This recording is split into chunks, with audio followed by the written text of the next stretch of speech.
Welcome to Not Quite Right. My name's Ed. And I'm Amanda. This is the second of our Daredevil episodes for the July Not Quite Right prize. These are people who have signed up for the honour of being roasted by us live on the podcast. Madness. Roasted / given some constructive feedback, which is what we hope for. And today's lamb to the slaughter is S J Snyder with her story Best Laid Plans. SJ competed in January, April and July and purchased a critique in January. So I do remember SJ's story, which was called Reading Between the Lines, about a brother and sister who were arguing over text. The brother had done some misdeed at work and had gotten fired, and there was a bit of a mystery sort of going on. I do remember that one, actually, yeah. Yeah, so we're glad to have you back again, SJ. We feel very honoured, and I assume that you've been enjoying the comp if you keep coming back for more and, in fact, escalating in your behaviour. Absolutely. So I hope you get some value out of this, and certainly we will be aiming to get you on that long list. That's the goal, right? Absolutely. And this is Best Laid Plans by S J Snyder.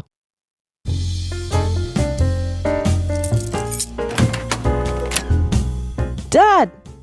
Kenny hauled open the door, his cherub face smeared with tomato-based sauce.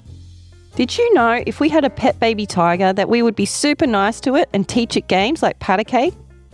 Gary conceded with a laugh. Where's your mum?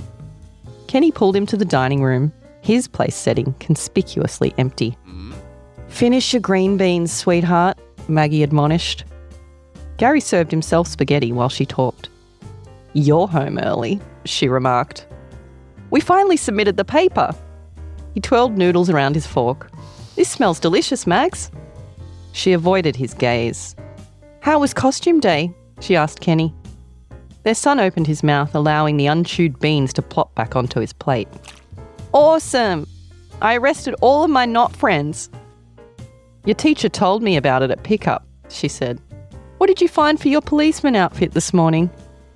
Well, I lost my handcuffs, so I borrowed Dad's purple ones. Uh-oh. Gary paused mid-bite, then swallowed audibly. It's not nice to take things that aren't yours, Kenny. Maggie met Gary's eyes. And one might question the sanity of keeping evidence of extramarital affairs where prying eyes might uncover them. Gary's brows furrowed. And one might inquire as to whether one needs a cooling device to soothe unstretched muscles after that reach. I was going to put them right back next to the balloon packets and the sanitizer. It's not stealing if you were going to give it back, Kenny interrupted. Maggie coughed despite herself, holding back a laugh. Hand sanitizer? Wait, hand sanitizer? Gary loosened his tie, revealing a blush creeping up his neck. Of the personal synthetic water-based variety? Maggie glared. Ever since I suggested marital counselling, you return increasingly tardy, startle when I cross thresholds, and obscure your mobile device. And now you possess fuzzy confinement trinkets I've never observed? What conclusions am I meant to draw? You start with the charitable options, Maggie, and then you talk to me. Okay, I'm listening. He sighed. I've been reading your piquant novels, zesty ebooks. The restraining device was intended for us, as a surprise. Oh. Maggie chewed her lip. I see. I see my dinosaur, Kenny announced, revealing the cartoon plastered on melamine, surrounded by artfully arranged haricot verts. I misread the situation, didn't I? Indeed. I would never engage in infidelity. You're the light of my life. I am truly regretful for my mislaid accusations. Henceforth, I solemnly swear to converse prior to rising to anger. She squeezed his hand. Can I go play now? Kenny asked. Wait a moment, honey. It was wrong for you to take things without asking. There have to be consequences. Kenny crossed his arms. As long as it's not eating more green beans, okay? Maggie tilted her head at her husband. How would your research rate on the Scoville scale? She asked. Capsicum? Jalapeno chilies? Habanero? Gary cleared his throat. At least a broom chili. A mischievous smile blossomed. I dare say I haven't been chastised adequately. Kenny, you're going to bed early tonight.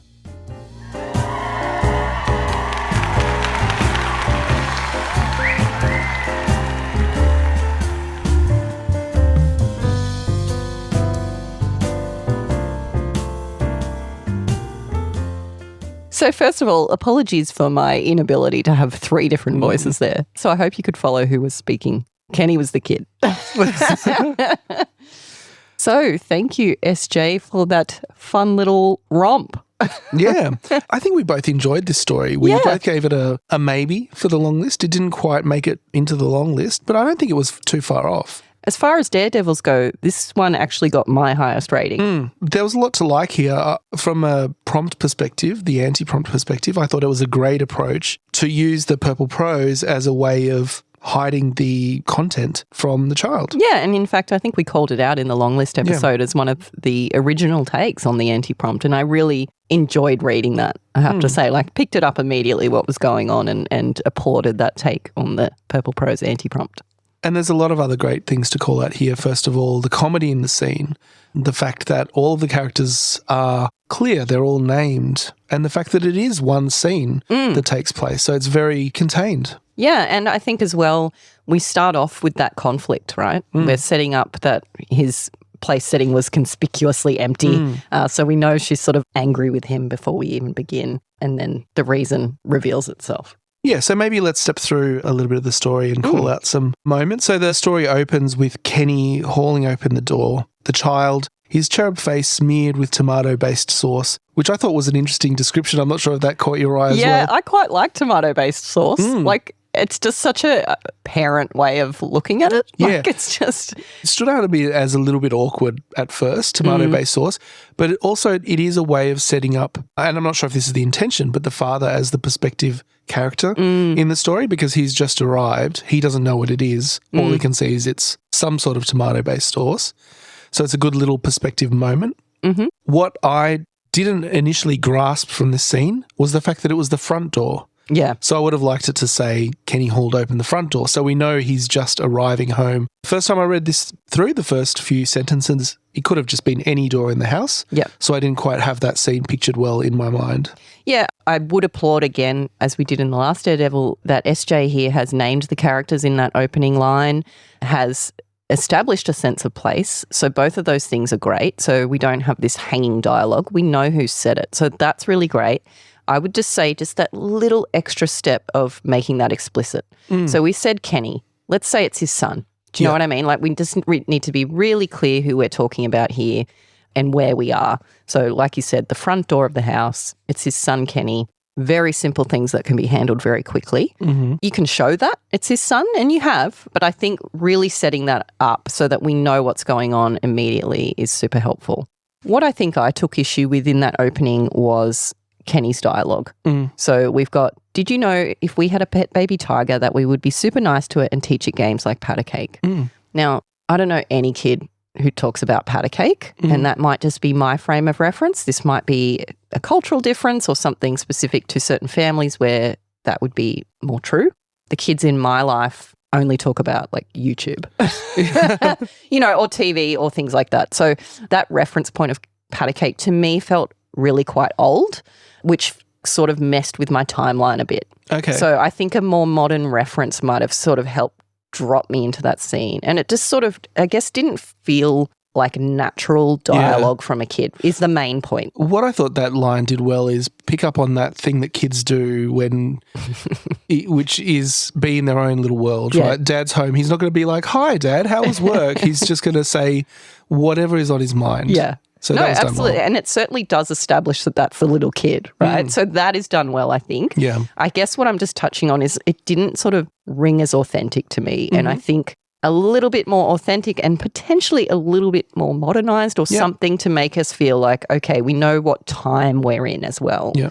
I think is always helpful in orienting the reader. But look, that's a nitpick really. It's not a big issue. Yeah, so we're introduced to the mother, Maggie, and the detail that you mentioned before, which is the fact that the father's place is empty and that there is something going on there in that marriage. So it's quite good. Yeah, and I love that that was introduced quickly. I did have a little issue with that though, because it is a pivotal moment. It's very important for us to know that his place setting was conspicuously empty. Yeah. Unfortunately, in that sentence, because you've also mentioned Kenny, just in terms of the language of the sentence, because you say his place setting, we don't know if it's Kenny's place setting or the dad's place setting. And although we can figure that out, I think it's very simple change to just name whose place setting is conspicuously empty, to leave no doubt. Because, she's just said eat your beans and he's not sitting in his seat. Yep. So I guess you've just opened up the potential for a little tiny bit of confusion there, which we always want to avoid, especially when it's something that's so crucial to the story. And the other issue I had with that was she goes on to say, you're home early, right?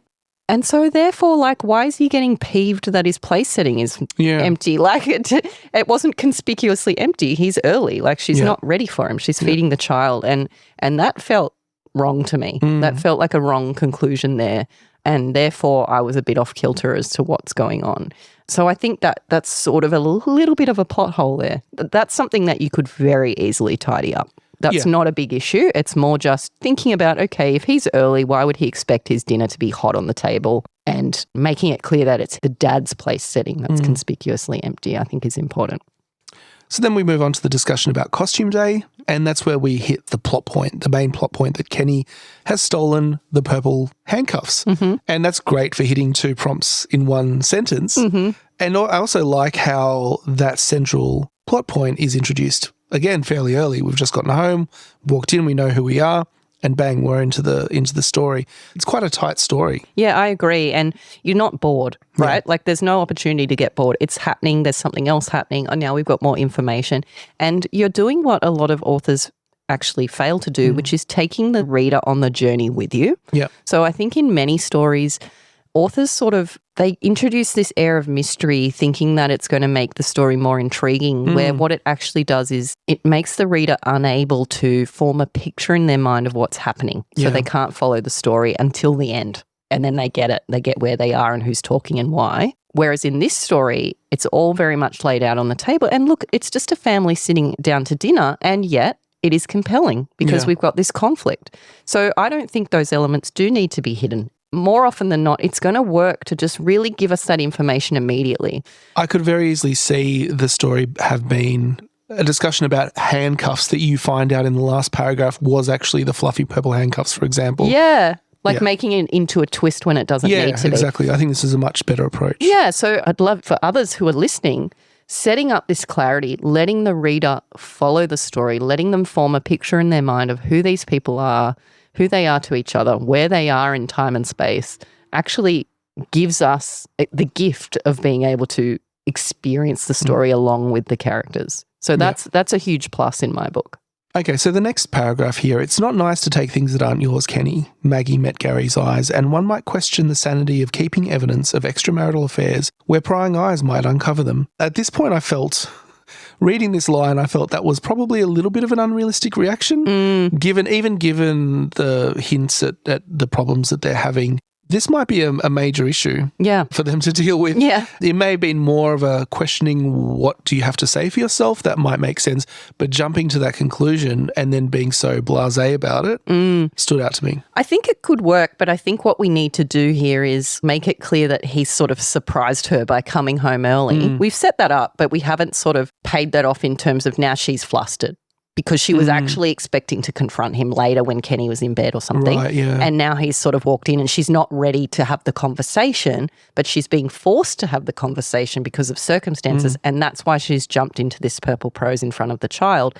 Now, that is indeed what is happening, right? So to be clear, you've set that up, but in a way that's, I guess, it's not quite all on the page. We've had to draw those conclusions ourselves. We just need that little bit more on the page to show Maggie flustered, to show her reacting in the moment, and maybe even some of her body language. So when she's saying this very controlled thing, what's going on in her body that's showing that, in fact, she's raging inside and just controlling her words very much. So all she's doing is avoiding his gaze, and talking to the child a bit instead of him. But if it was me, my blood would be boiling. Yeah. So how can we show her with her blood boiling but still speaking in a very controlled way? I think that's all it would take, just that little action beat to go with the words. Yeah, and his response is also quite flippant as well, and one might inquire as to whether one needs a cooling device to soothe unstretched muscles after that reach. Yeah,